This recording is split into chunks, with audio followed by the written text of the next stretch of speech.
So this is just to show you how you can open a PDF, right? As you can see, the name is like Banff National Park.pdf. It's a map that I found online for Justin. And this is an actual map that is in vector. It's beautiful. It's complete. It has tons of information on it, right? But what I want to do is I want to strip it and then just keep just the stuff at the top right there, right? Just the BC, Alberta, and then the big outline of the Banff National Park and the Jasper National Park. And all that stuff that has like tons of information is not really relevant for my project.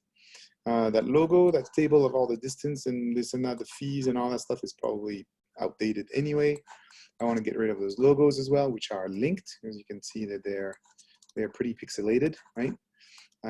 So these are images that have been placed in that document, but you can see when I zoom in into the map itself, the map is really sharp. So it is in vector, which is awesome because you can open a PDF directly into Illustrator. In this case, this PDF is not locked, which allows me to open it up. If it was locked, actually, it would tell me, you need a password, you need a code to open it up, and then I'm hooked. But in this case, as I said, it's beautiful. I can open it up. So what I'm going to do here, see, just to show, if you hit the view button right there, if you go to the outline, this is how vector stuff looks like, right? So as I said, it's vectorized. It's beautiful. I can do whatever I want. So this is what I'm going to do. First of all, when you open a PDF in Illustrator, you will have, well, first of all, this one is, I can go and delete that stuff, but you will likely, not necessarily, have things in clipping masks. So this one, I just want to click the frame around it, and yes, this one that's the background image, so I can delete that stuff. I don't need it. But all the rest of the content, I just switch back to that preview mode, the outline preview, whatnot, and I go, oh, okay, so there's an outline right here. So is that a clipping mask or not? I'm not sure. No, it's not. So you have to kind of, do a little bit of Illustrator CSI and then delete stuff. So in this case, nothing are in masks, which is great because sometimes you have to, you'd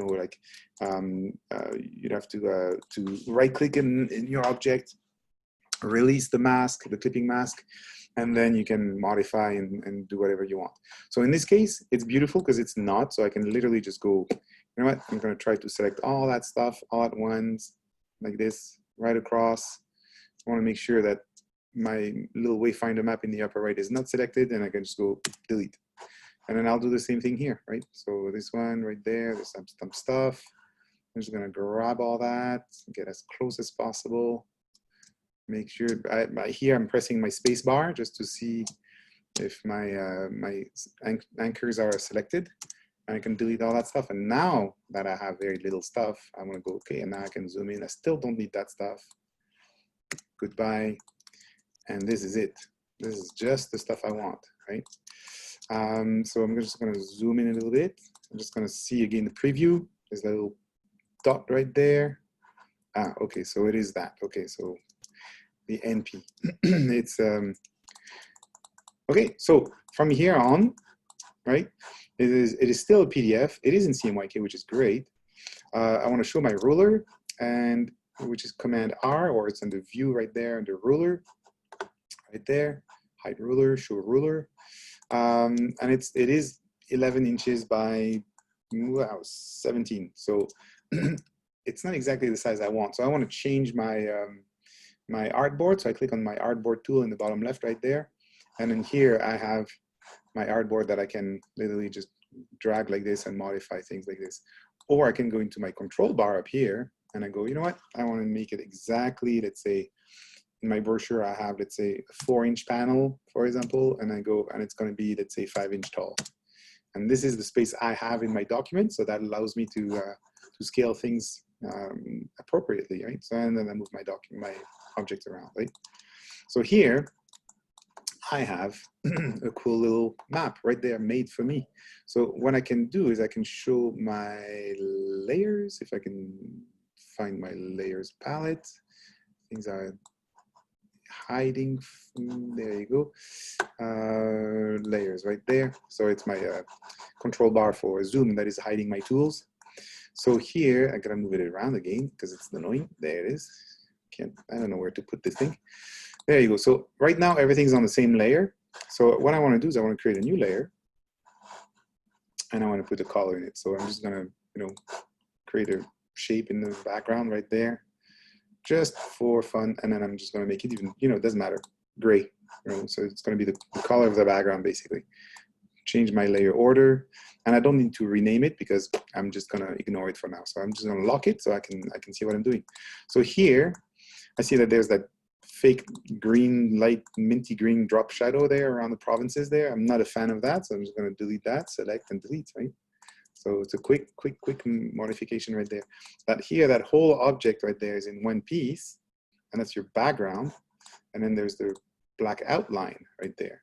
So what you can do is you can do, you know what, I don't need to have two objects on top of one another. I can delete the black outline here, and I can do my outline right on that white object, which makes a little bit more sense. So I go into my swatches. There's no swatches because it's a document that is pretty much blank. So I can go to my colors instead, put a black line. It's very thick. I go into my stroke palette, which is right here, and then I modify to, let's say, 0.25, and then that's it.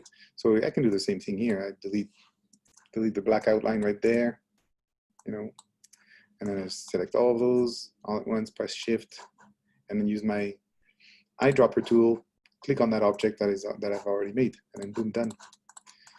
So here, this is going to get a little bit more complex because you have lines that are dotted on one side and different thickness on the other. So I'm going to leave them as is. I want to make sure that those black lines are black, that's why I'm checking the color. So it's not a weird custom RGB mix stuff like this, right? So I can, so these are print colors, and this is the little highlight I want. So depending on the brochure I'm doing right now, that green, I'm not a big fan of it personally. It's 75. Yeah, it's pretty bright. So I'm going to bring it down a little bit, and then bring that down, and then add a little bit of red into it, like let's say 10%, 50 cyan, drop the yellow, the blue a little bit, something like that, right? So it's a little bit more of a mossy green, or I suppose it's a little bit more earthy, I suppose. And what I'm going to do is I'm going to make that color right there that I have in my color thing, and I'm going to click on the upper right corner there in the hamburger menu. I'm going to create a new swatch. So now it is in my swatch. I'm going to, of course, it's a process color in global, meaning I can make a tint out of it. In CMYK mode, it's perfect. I don't need to add it to my library unless I really want to, but in this case, I don't need to. So I go, okay. And then now what I can do is I can select that green blob right there, go back into my swatches right there, and there's my green that I have right here. And what I want to do is I want to do this. I want to click on that, right? And go back into my color, and then you can see that there's a tint. So I can slide it down and then go, you know what? I'm going to make it 50%. So this is pretty much done right there. It's pretty quick to drop something like this. Again, that white map would be great on a dark color background or whatever. But what if it's the other way around? So I open that up, I select my background, I unlock my layer here, and I make that guy my background. So they're kind of on tone kind of thing. And I'm like, yeah, I'm not a big fan. Now that I see that color full on, I want to make it a little bit less happy. Right there, right? There you go. So it's a little bit, now we're talking about earthy colors right there, and it's light enough so there's enough contrast, right? So something like that, just like that. Then you have this guy right here. So what I can do is I can do this. I'm going to duplicate my color right here. Select the Banff National Park that I want to highlight. Apply that color. Right? That's, oh, how come it's showing me both colors? Okay, I apply that color right there on this one, but then double click on that color, and then I'm going to make it darker. Preview. And there's the stuff I want to focus on, right? So suddenly you have an idea of what it is, where it is, etc. And then same thing here, I want to do that. And then you have the Yoho National Park. And then from here, I can go Banff National Park, Yoho NP, Jasper National Park, and then swap those to white.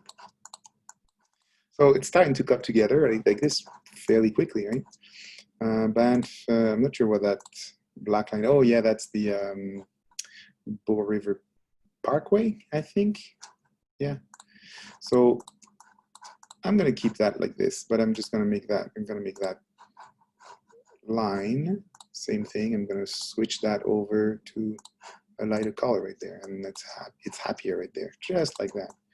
So Kootenay National Park, again, switch that to white so we have consistency, and that's it.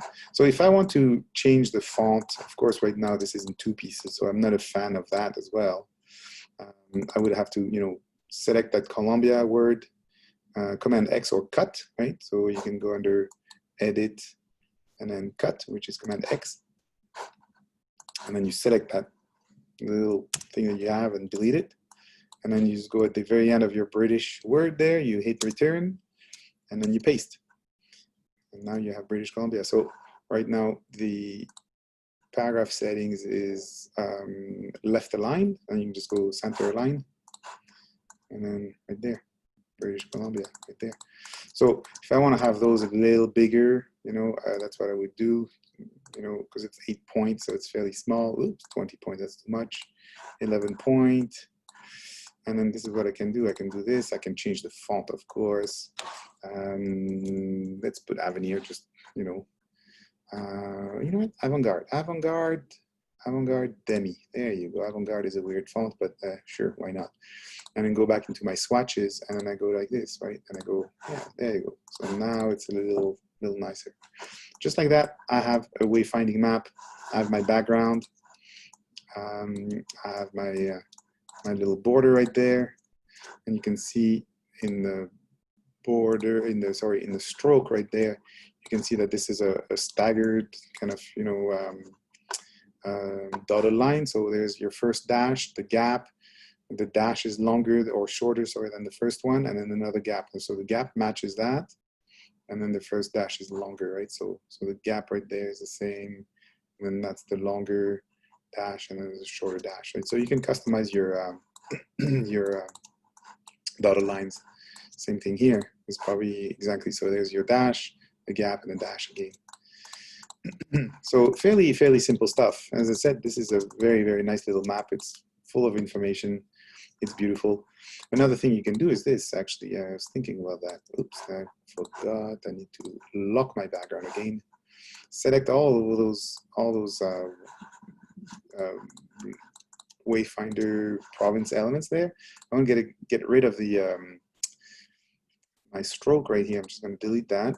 And then what I'm going to do is I'm going to group them, right? Command G, or just you can go and right click in there and go group. Right now it's ungroup.